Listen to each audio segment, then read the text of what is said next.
ನಮಸ್ಕಾರ. ನಾನೆಲ್ಲ ಆತ್ಮೀಯರಿಗೆ ಶುಭ ಸಂಜೆ ಅಂತ ತಿಳಿಸ್ತಾ, ಇವತ್ತಿನ ದಿವಸ ನಾವು ಈ ಒಂದು ವಿಡಿಯೋವನ್ನು ಎಲ್ಲರೂ ಸಹಿತ ಒಂದು ಮಹತ್ವವಾಗಿ ತಗೊಂಡ್ರೆ ಮುಂದಿಂದ ಏನು ಅನ್ನೋದು ಗೊತ್ತಾಗುತ್ತೆ. ನಿಮ್ಗೆ ಎಷ್ಟು ಮಂದಿ ಆಗ್ತದಲ್ಲ ಅಷ್ಟು ಮಂದಿ ಶೇರ್ ಮಾಡಿ. ಇದು ನಾನು ಕೋಲ್ಕತ್ತಾ ಅಂದರೆ ಕಾಮಕ್ಕೆ ಹೊರಟಿದ್ದೆ. ನಿನ್ನೆ ಕೋಲ್ಕತ್ತಾ ಬಂದು ಹೌರಾದಿಂದ ಇದನ್ನು ನಾನು ಎಲ್ಲ ಸರ್ಚ್ ಮಾಡಿಬಿಟ್ಟು ಬಂದಿದ್ದು. ಈ ದೇವಸ್ಥಾನ ನಮ್ಮ 18 ಶಕ್ತಿಪೀಠಗಳಲ್ಲಿ ಮುಖ್ಯವಾಗಿರ್ತಕ್ಕಂತಹ 3ನೇ ಶಕ್ತಿಪೀಠವಾದಂತಹ ಶೃಂಖಲಾದೇವಿಯ ಒಂದು ಸಾನ್ನಿಧ್ಯ. ಇಲ್ಲಿ ಸತೀದೇವಿಯ ಹೊಟ್ಟೆಯ ಭಾಗ ಬಿದ್ದಿದೆ ಅಂತ ಹೇಳ್ತಾರೆ. ಹೀಗಾಗಿ ಈ ಹಿಂದೆ ಈ ಪಾಂಡವ ಅನ್ನುವಂತಹ ಒಂದು ಊರಿದು. ಈ ಪಾಂಡವ ಅನ್ನುವಂತಹ ಊರಿನಲ್ಲೇ ಪಾಂಡವ ರಾಜ ಅನ್ನುವಂಥವನು ಈ ಒಂದು ದೇವಸ್ಥಾನ ಕಟ್ಟಿ ಇಲ್ಲೆಲ್ಲ ಪೂಜೆ ಪುನಸ್ಕಾರಗಳು ನಡೀತಾ ಇದ್ವು.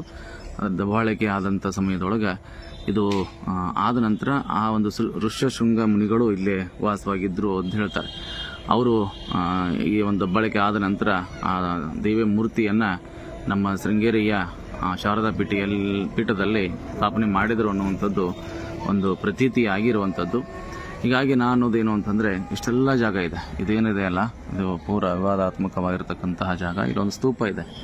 ಈ ಸ್ತೂಪವನ್ನು ನಿರ್ಮಾಣ ಮಾಡಿದ್ದಾರೆ. ಇದು ದೇವಿ ಮೂರ್ತಿ ಐತೋ ಇಲ್ಲ ಗೊತ್ತಿಲ್ಲ, ಆದರೆ ಬಿದ್ದಂಥ ಸ್ಥಳ ಅಂತರೂ ಹೌದು.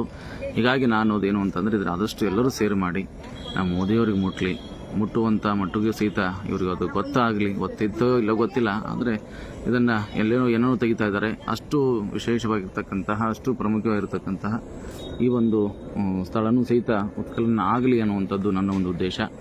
ಹಾಗೆಯೇ ಮಮತಾ ಅವರು ಸಹಿತ ಇದನ್ನು ಅವರ ಇರತಕ್ಕಂಥ ರಾಜ್ಯದಲ್ಲಿರುವಂಥದ್ದು ಚೆನ್ನಾಗಿ ಮಾಡ್ಕೊಂಡು ಹೊರಟಿದ್ದಾರೆ. ಆದರೆ ಇಂಥ ಒಂದು ಐತಿಹಾಸಿಕ ಒಂದು ಪುರಾಣಿತವಾಗಿರ್ತಕ್ಕಂಥ ಒಂದು ಸ್ಥಳವನ್ನು ಯಾಕೆ ಹಿಂಗೆ ಬಿಟ್ಟಿದ್ದಾರೆ ಅನ್ನುವಂಥದ್ದು ನನಗೂ ಗೊತ್ತಿಲ್ಲ. ಹೀಗಾಗಿ ನಿಮ್ಮೆಲ್ಲರಿಗೂ ಒಂದು ಅರಿಕೆ ಮಾಡ್ಕೊಳ್ಳುವಂಥದ್ದು ಏನು ಅಂದರೆ, ಆದಷ್ಟು ಇದನ್ನು ಎಲ್ಲರೂ ಶೇರ್ ಮಾಡಿ ಇದನ್ನು ಮೋದಿಯವರು ಮುಟ್ಟು ಮಠನೂ ಸಹಿತ.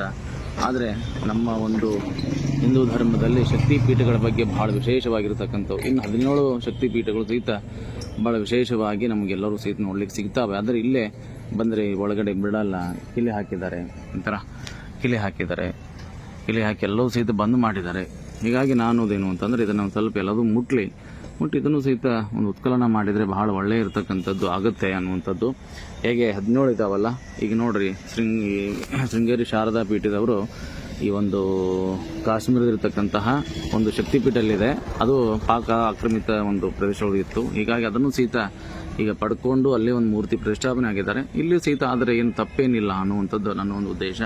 ಇದೇನು ನಿಮ್ಗೆ ತಪ್ಪು ಅನ್ನಿಸ್ತದೋ ಸರಿ ಅನ್ನಿಸ್ತದೋ ನನಗಂತೂ ಗೊತ್ತಿಲ್ಲ. ಆದರೆ ಇದು ಉತ್ಕಲನವಾದರೆ ಇದನ್ನು ಒಂದು ಸರ್ಚ್ ಮಾಡಿ ಇದಕ್ಕೊಂದು ಸ್ಥಳವನ್ನು ಮಾಡಿ ಒಂದು ದೇವಿ ಮೂರ್ತಿಯನ್ನು ಪ್ರತಿಷ್ಠಾಪನೆ ಮಾಡಿದರೆ ಭಾಳ ಒಳ್ಳೆಯ ಇರತಕ್ಕಂತಹ ಒಂದು ಫಲ ದೇವಿಯವರಿಗೂ ಸಿಗ್ತದೆ, ಅದ್ರ ಜೊತೆಯಾಗಿ ಮೋದಿಯವರು ಸಿಗ್ತದೆ. ಅದಕ್ಕೆ ಇದೇನು ಒಂದು ಎಲ್ಲರಿಗೂ ಸಹಿತ ಶೇರ್ ಮಾಡಿ ಆದಷ್ಟು ನೋಡುವ. ಇದನ್ನು ಇರ್ತಕ್ಕಂಥದ್ದು ನಮ್ಮ ಕೈಲಾದಷ್ಟು ಒಂದು ಪ್ರಯತ್ನವನ್ನು ಮಾಡೋಣ. ಇದು ಶೃಂಖಲಾದೇವಿಯ ಒಂದು ಸಾನ್ನಿಧ್ಯ ಪಾಂಡವ ಅನ್ನುವಂಥ ಊರಿನಲ್ಲಿದೆ. ಭಾಳ ವಿಶೇಷವಾಗಿರ್ತಕ್ಕಂಥ ಒಂದು ಕ್ಷೇತ್ರ.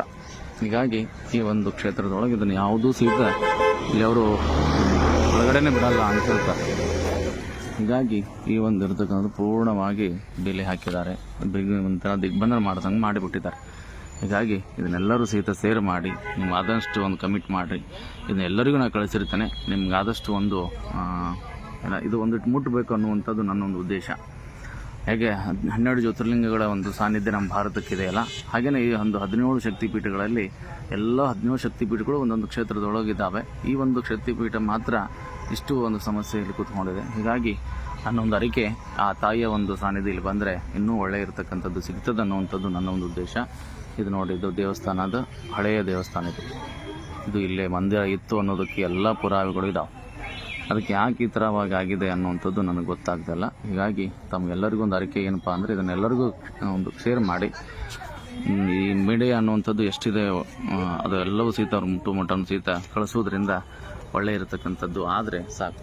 ನಾವೇನು ಇದರಿಂದ ಆಸೆ ಪಡತಕ್ಕಂಥದ್ದು ಏನಿಲ್ಲ. ಆದರೆ ಇದನ್ನು ಉತ್ಕಲನ ಮಾಡಿದಕ್ಕೊಂದು ಸಾನ್ನಿಧ್ಯ ಕೊಟ್ಟರೆ ಒಳ್ಳೆಯ ಇರತಕ್ಕಂಥ ಒಂದು ಕ್ಷೇತ್ರ ಆಗಿ ಬೆಳೀಲಿಕ್ಕೆ ಸಾಧ್ಯ ಆಗ್ತದೆ ಅನ್ನುವಂಥ ಉದ್ದೇಶ. ನಮ್ಮ ಭಾರತ ಇದ್ಕೊಂಡು ಇಷ್ಟೆಲ್ಲ ಕುತ್ಕೊಂಡಿದೆಲ್ಲ, ಅದಕ್ಕೆ ನನಗೆ ಭಾಳ ನೋವಾಗಿದೆ. ಎಲ್ಲ ಇರತಕ್ಕಂಥ 12 ಜ್ಯೋತಿರ್ಲಿಂಗ ನೋಡಿದ್ದೇನೆ, ನಾನು 17 ಶಕ್ತಿಪೀಠ ನೋಡಬೇಕನ್ನುವಂಥ ಆಸೆಯಿಂದ ಈ ಒಂದು ಇರತಕ್ಕಂಥ ಸ್ಥಳಕ್ಕೇ ನಾನು ಮುದ್ದಾಂ ಬಂದಿದ್ದು. ಹೀಗಾಗಿ ನಿಮಗೆಲ್ಲರಿಗೂ ಒಂದು ಅರಿಕೆ ಮಾಡುವಂಥದ್ದು, ಇದನ್ನು ಶೇರ್ ಮಾಡಿ ಎಲ್ಲರಿಗೂ ತಿಳಿಸುವಂಥದ್ದು ಮತ್ತು ಮೋದಿಯವರಿಗೆ ಮುಟ್ಟುವಂಥದ್ದು, ದೇವಿಯವ್ರಿಗೆ ಮುಟ್ಟುವಂಥದ್ದು ಮಠ ಇದನ್ನು ಬಿಡುವಂಥದ್ದು ಬೇಡ ಅನ್ನುವಂಥದ್ದು ನನ್ನ ಉದ್ದೇಶ.